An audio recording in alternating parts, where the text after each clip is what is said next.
जय श्री राम। भारत माता की जय। जय गौ माता की। दोस्तों, दिल्ली के अंदर चुनाव आ रहे हैं। वही चुनाव जिनके आने पर चाहे पक्ष हो चाहे विपक्ष हो, सभी वोट खरीदने की नीति पर कार्य करते आ रहे हैं। क्योंकि कुछ समय से हमने देखा कि चुनाव आने से पहले राजनीतिक पार्टियों के द्वारा जनता को भ्रमित करने वाले जो बयान, जो उनके पार्टी के मैनिफेस्टो और उन मैनिफेस्टो के आधार पे जनता को भ्रम में रख के वोट को पा लेने वाला जो कार्य लगातार हम और आप देख रहे हैं, उसी प्रकार जिस प्रकार राहुल गांधी ने एक जुमला दिया था महिलाओं को लेके, फिर से दिल्ली में चुनाव शुरू हो गए। दिल्ली के खुजलीवाल लाए हैं महिलाओं के लिए 2100 रुपए महीने की इनकम का सोर्स। केजरीवाल प्लस खुजलीवाल लाए हैं हमारे सनातन के मंदिर के महंत और पुजारियों के लिए 18,000 तनख्वाह।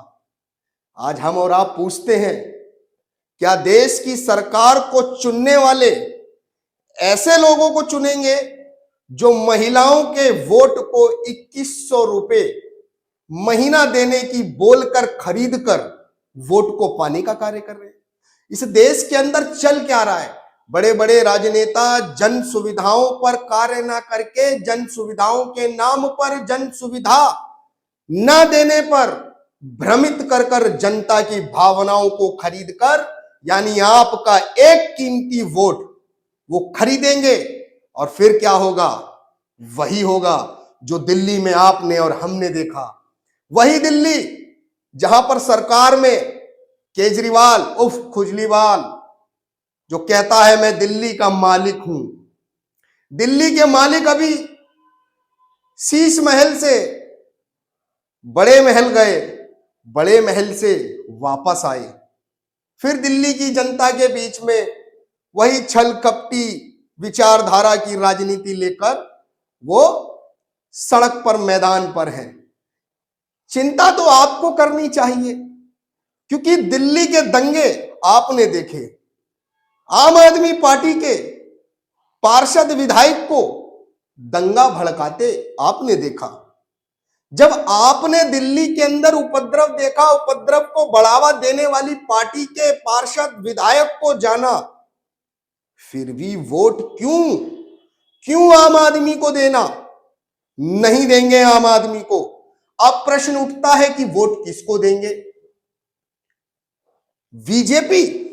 नहीं, बीजेपी दिल्ली के अंदर हो रही हत्याएं उन पे मौन धारण करके बैठी रही। हमारी बहन बेटियों के साथ हुए बलात्कार पे चुप्पी लगाकर बैठी रही। हमारे भाइयों को चाकुओं से विशेष समुदाय के लोगों के द्वारा गोद दिया गया, लेकिन बीजेपी चुप्पी लगाकर बैठी रही। इस देश के अंदर चल क्या रहा है? हिंदुओं, तुम्हारा कौन है? क्या बीजेपी वास्तविकता में आपकी है, या आम आदमी पार्टी आपकी है, जो आपकी होकर आपकी कहती है कि आपकी सरकार?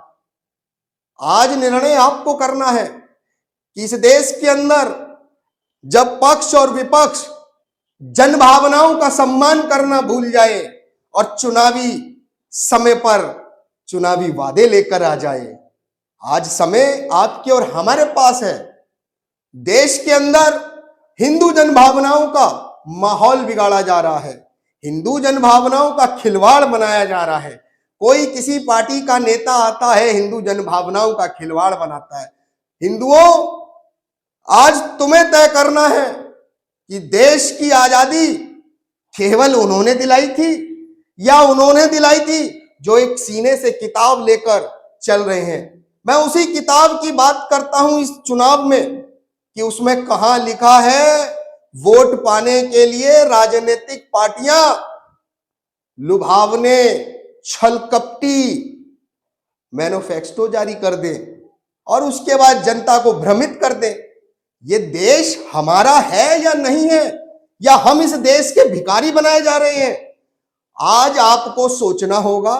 ये राजनीति की सत्ता की लालच और उसकी मलाई चाटने वाले आपके बच्चों का भला नहीं कर रहे। आपके बच्चों का भला तो आप ही करेंगे ना।